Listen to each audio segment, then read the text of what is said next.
नमस्कार दोस्तों, wealth sky के एक और नए इंटरेस्टिंग वीडियो में आप सभी लोगों का स्वागत है। मेरा नाम है सुधीर और बात करेंगे इस वीडियो में हम निफ्टी एंड बैंक निफ्टी के बारे में, दोनों के चार्ट को अंडरस्टैंड करेंगे, समझने की कोशिश करेंगे यहाँ पे जो मार्केट में आज फॉल आया है, तो इस फॉल के चलते मार्केट और कितना गिर सकता है। खासकर निफ्टी बैंक निफ्टी की हम बात करेंगे कि इनमें कितनी गिरावट आ सकती है। इस चीज़ को हम अंडरस्टैंड करने की कोशिश करेंगे। तो जल्दी से इस वीडियो को स्टार्ट करते हैं।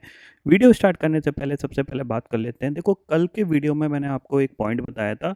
ये स्ट्रक्चर मैंने आपको कल ही बना के दिखाया था कि ये स्ट्रक्चर कुछ इस तरीके से निफ्टी का बन रहा है, और अगर ये आपका 22,200 के नीचे गया तो फिर आप थोड़ा-सा बड़ा टारगेट के लिए इसको ज़रूर सेल करिएगा। एक अच्छा खासा प्रॉफ़िट आपको मिल सकता है। तो आप देख सकते हो, जैसे ही 22,200 के नीचे ट्रेड करना स्टार्ट किया, यहाँ पे आप देख सकते हो 250 के नीचे जैसे ही गया, उसके बाद इसने ऑलमोस्ट पूरे दिन ये गिरता ही रहा यहाँ पे, और कह सकते हैं कि 21,900 तक का इसने ऑलमोस्ट लो बना दिया था। अब यहाँ पे क्या हो सकता है, उस चीज़ को हमें अंडरस्टैंड करना है। तो आप देख सकते हो नीचे आपका ये एक स्विंग लो लगा हुआ है, ठीक है ना? ये एक स्विंग लो है जिसकी वैल्यू है अराउंड 21,860 की, ठीक है? तो most probably chances very high कल के ट्रेडिंग सेशन में ये इस लो को टेस्ट करने की कोशिश करेगा या एक नया स्विंग लो लगाने की कोशिश करेगा। तो आपको करना क्या है, देखो सिंपल सी चीज़ है। जब 22,120 के आस-पास अगर ये गलती से आ जाता है, तो आप यहाँ पे एक बार सेल करके काम कर सकते हो, ठीक है? क्योंकि आज ऑलरेडी एक अच्छा खासा मार्केट गिर गया है। सबसे अच्छी चीज़ क्या थी, ये गैप अप खुला, ऑलमोस्ट 22,400 के पास खुला, और वहाँ से ये धीरे-धीरे इसने गिरावट दिखाना स्टार्ट कर दी। और अगर आप 15 मिनट चार्ट फॉलो करते हो तो आपको दिख रहा होगा यहाँ पे आपको कोई ज़्यादा ग्रीन कैंडल्स नहीं दिखेंगी आपको। देखो यहाँ से लेके ऑलमोस्ट 22,300 से नॉन स्टॉप ये 22,100 आया, सारी इसमें रेड कैंडल बनी थी। इवन अगर हम 15 मिनट के अगर कैंडल्स के हाई भी देखें तो वो भी बहुत ही कम यहाँ पे हिट हुए हैं। तो एक अच्छा खासा प्रॉफिट नेगेटिव साइड पे यहाँ पे बना, बट धीरे-धीरे गिरा, बट हाँ, कह सकते हैं हमारे जो टारगेट थे उनको अचीव इसने किया है, ठीक है? अब समझते हैं कि कल क्या हो सकता है। कल निफ्टी की एक्सपायरी है, आज बैंक निफ्टी की एक्सपायरी थी।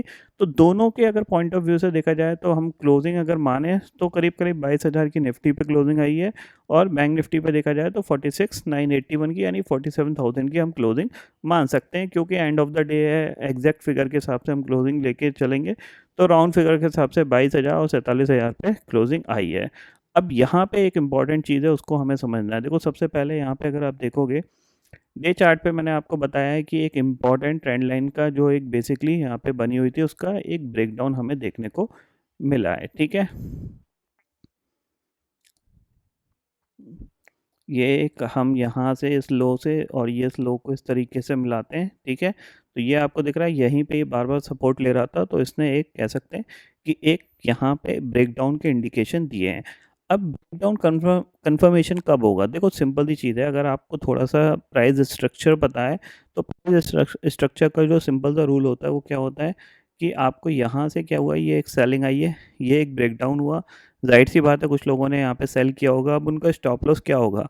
अराउंड 22,200 उनका स्टॉप लॉस होगा, ठीक है? तो यहाँ से एक पुल बैक आना चाहिए। पुल बैक आने के बाद जब ये फॉलो अप में जाएगा, तो फिर यहाँ पे हम एक कह सकते हैं कि यहाँ पे ब्रेकडाउन कंफर्म हुआ है। और अगर इसने यहीं पे इसको होल्ड कर लिया और ऊपर की तरफ मूव करना स्टार्ट कर दिया, तो फिर चांसेस वेरी हाई कि ये दोबारा से 22,400 की तरफ मूव कर सकता है। तो ये पॉइंट आपको ध्यान में रखना है। अब कल क्या पॉइंट आपको यहाँ पे रखना है वो चीज़ समझ लीजिए। देखिए सिंपल सी चीज़ है, 50 मिनट टाइम फ्रेम में अगर हम चलते हैं निफ्टी के, तो निफ्टी का 50 मिनट टाइम फ्रेम के हिसाब से हमें एक बार यहाँ पे अगर कोई भी अपॉर्चुनिटी मिलती है, यानी थोड़ा सा गैप अप वगैरह मिलता है, तो हम क्या करेंगे, इसको एक बार सेल करेंगे। टारगेट हमारा कितना होना चाहिए उसको मैं यहाँ पे आपको बता देता हूँ कि एक स्विंग लो हमारा एक टारगेट हो सकता है, ठीक है? ये जो स्विंग लो है ये हमारा एक टारगेट हो सकता है, जो कि 21,861 का है। इसका मतलब क्या है कि अराउंड मॉर्निंग में खुलते हैं के साथ एक शार्प सेलिंग यहाँ पे देखने को मिल सकती है। अगर ये 21,800 के नीचे सस्टेन करना स्टार्ट करता है, तो फिर चांसेस बन सकते हैं कि ये फॉलो अप में और भी सेलिंग दिखा सकता है। बट ऑलरेडी आज ज़्यादा गिर गया है, तो जो मेरे को लग रहा है वो यही है कि मॉर्निंग में खुलेगा, खुलने के साथ नीचे आएगा, और फिर हमें एक रिकवरी देखने को मिल सकती है। ये पॉइंट आपको ध्यान में रखना है। यही चीज़ मैं प्लान करूँगा यहाँ पे कि मार्केट खुलेगा, खुलने के साथ नीचे आएगा, या नीचे आएगा तो एक नया स्विंग लो यहाँ पे लगा सकता है। नया स्विंग लो लगाने के बाद ये एक रिकवरी के लिए प्लान कर सकता है, यानी जो भी मेरी शॉर्ट की पोजीशन होगी, सिर्फ 21,850 के शॉर्ट के हिसाब से मेरी होगी, अगर मेरे को मॉर्निंग में शॉर्ट करूँगा, ठीक है। स्टॉप लॉस कहाँ का हो सकता है, स्टॉप लॉस मैं लेके चलूँगा अराउंड 22,050 का, 50 के ऊपर निकल जाएगा तो फिर मैं अपने शॉर्ट में से एग्ज़िट कर लूँगा, ठीक है।